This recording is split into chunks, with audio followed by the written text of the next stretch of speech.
Hello everyone, আসসালামু আলাইকুম। আপনাদের সবাইকে স্পোর্টসে অনেকে স্বাগতম। আজকে আপনাদের সামনে কিছু আনঅফিসিয়াল আপডেট নিয়ে আসছি এবং আনঅফিসিয়াল আপডেট গুলো হচ্ছে আসন্ন বিপিএল কে কেন্দ্র করে। আমরা সকলেই জানি যে আগামী বিপিএল এর যে আসরটি একাদশ যে আসরটি এটি হওয়ার কথা রয়েছে আগামী ডিসেম্বর থেকে ফেব্রুয়ারির মাঝামাঝি এই সময়ে। এখন বাংলাদেশ সরকারের পালাবদল বা বাংলাদেশ ক্রিকেট বোর্ডের মধ্যে কিছু পরিবর্তন লক্ষণীয়। এখন শেষ মুহূর্তে বিপিএল আয়োজন হবে কিনা সেটা নিয়ে একটি আলোচনা ছিল, কিন্তু শেষ পর্যন্ত বিসিবি বিপিএল আয়োজন করার জন্য সবুজ সংকেত দিয়েছে। এর মধ্যে কিছু আনঅফিসিয়াল আপডেট সামনে এসে পড়েছে, যেগুলার এখন পর্যন্ত পূর্ণ সত্যতা পাওয়া যায়নি, কিন্তু কিছু বিভিন্ন নিউজ থেকে বিভিন্ন সূত্র থেকে আমি যতটুকু জানতে পেরেছি সেই তথ্যগুলো আপনাদের সামনে শেয়ার করবো। আমি 100% নিশ্চয়তা দিতে পারছি না, কিন্তু অনেকগুলো সত্য হওয়ার সম্ভাবনা রয়েছে। প্রথমে যদি আমি কথা বলি যে বিপিএলটা কবে আয়োজন হবে, বিপিএল আয়োজন হবে আগামী 26শে ডিসেম্বর থেকে ফেব্রুয়ারি 7 তারিখ, এটা প্রায় অনেকটাই নিশ্চিত। তারপর আসন্ন বিপিএল এ 7 দল কি অংশগ্রহণ করবে কিনা? হ্যাঁ, 7 দল অংশগ্রহণ করতে পারে। এর মধ্যে দলের নামে বা মালিকানায় পরিবর্তন আসতে পারে, কারণ বাংলাদেশে একটি ক্ষমতার পালাবদল হওয়াতে বাংলাদেশের বিসিবি বিপিএল এর মালিকানায় পরিবর্তন হচ্ছে, কারণ অনেকেই রয়েছে গত সরকারের শাসক গোষ্ঠীর দলের সাথে সম্পর্কিত সরাসরি এবং প্রত্যক্ষ বা পরোক্ষভাবে।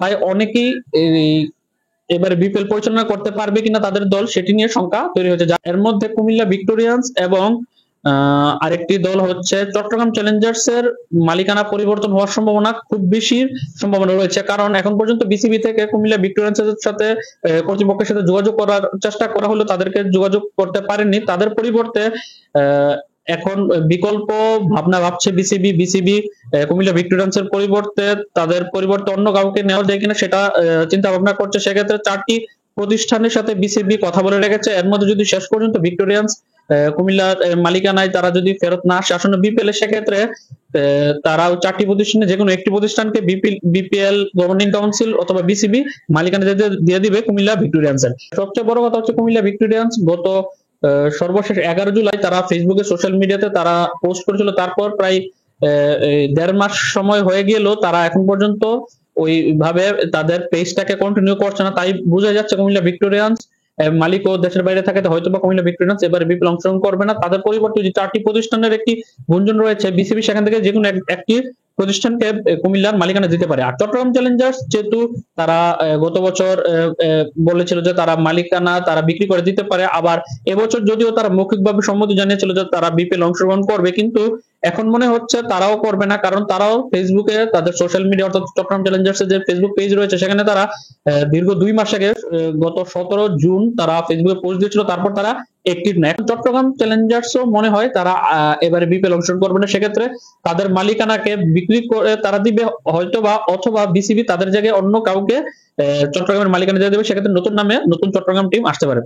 বাকি 5টি দলের কথা বলতে গেলে প্রথমত যদি আমি বলি দুর্দান্ত ঢাকার কথা, দুর্দান্ত ঢাকার যে মালিকানায় নিউটেক্স গ্রুপ ছিল, তারা তাদের মালিকানা রিমার্ক হার্লেন নামক একটি কসমেটিক্স প্রতিষ্ঠান, যেটির মালিকানায় রয়েছে চিত্রনায়ক শাকিব খান, তার কাছে বিক্রি করে দিয়েছে। শাকিব খান তারা দুর্দান্ত ঢাকার নাম সহ তারা সত্ত্ব কিনে নিয়েছে। তার মানে তারা যদি চায় আসন্ন বিপিএল এ দুর্দান্ত ঢাকা নামে কন্টিনিউ করতে পারবে, অথবা তারা চাইলে পরিবর্তনও করতে পারে নাম।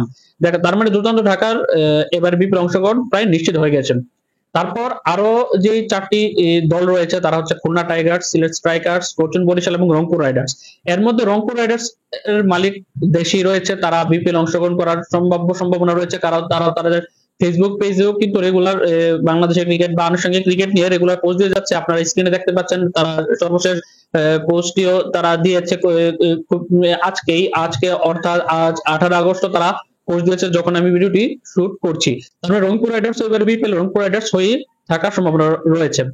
এবং সিলেট স্ট্রাইকার্স মালিক অপরিবর্তিত থাকবে, তারা এবারে বিপিএল সিলেট স্ট্রাইকার্স হিসেবে অংশগ্রহণ করবে এবং তারাও ফেসবুকে কিন্তু তাদের সোশ্যাল মিডিয়া হ্যান্ডেল যেটা সিলেট স্ট্রাইকার্স নামে সেখানে তারা খুব অ্যাক্টিভ। তার মানে বোঝা যাচ্ছে সিলেট স্ট্রাইকার্স এবারে বিপিএল সিলেট স্ট্রাইকার্স নামে অংশগ্রহণ করবে। বাকি আর যে দুটি দল রয়েছে খুলনা টাইগার্স এবং ফরচুন বরিশাল। খুলনা টাইগার্স সর্বশেষ 9 আগস্ট ফেসবুকে পোস্ট দিয়েছিল।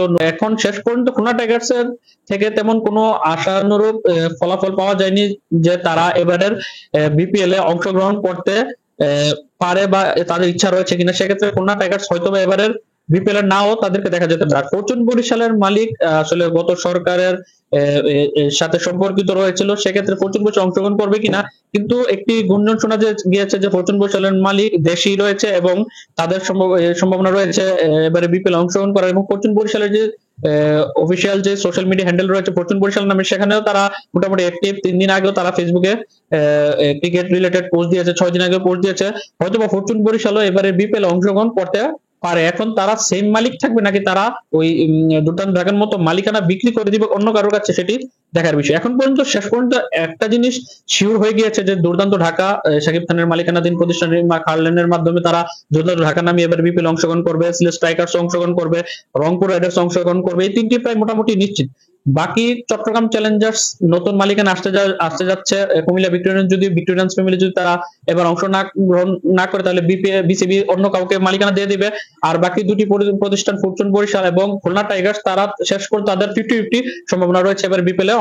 দেখা যাক শেষ পর্যন্ত এবারের বিপিএল এ 7টি দলই অংশগ্রহণ করে কিনা, অথবা অবশ্যই পরিবর্তন তো হচ্ছে, মালিকানা পরিবর্তন হবে, দলের পুরো চেঞ্জ হয়ে যাবে। এখন শেষ পর্যন্ত 7টি দল অংশগ্রহণ করে নাকি এর থেকে কম, অথবা 7টি দলই বিভিন্ন নামে অংশগ্রহণ করে, সেটি দেখার বিষয়। এখন এই সবগুলো যে তথ্য আপনাকে দিলাম 100% নিশ্চয়তা দিতে পারছি না, কিন্তু প্রায় এখানে যতগুলো তথ্য দিলাম 7টি দল সম্পর্কে প্রায় অধিকতর তথ্যই এবার কনফার্ম, সেগুলো মিলে যেতে যাচ্ছে। তো এই ছিল আমার কাছে আসন্ন বিপিএল 2025 কে নিয়ে আপডেট। তারপর নতুন কোনো আপডেট আসলে সেটি আপনাদের সামনে উপস্থাপন করবো। ততক্ষণ পর্যন্ত ভালো থাকুন, সুস্থ থাকুন, স্পোর্টস দৈনিক চ্যানেলের পাশে থাকুন। আল্লাহ হাফেজ।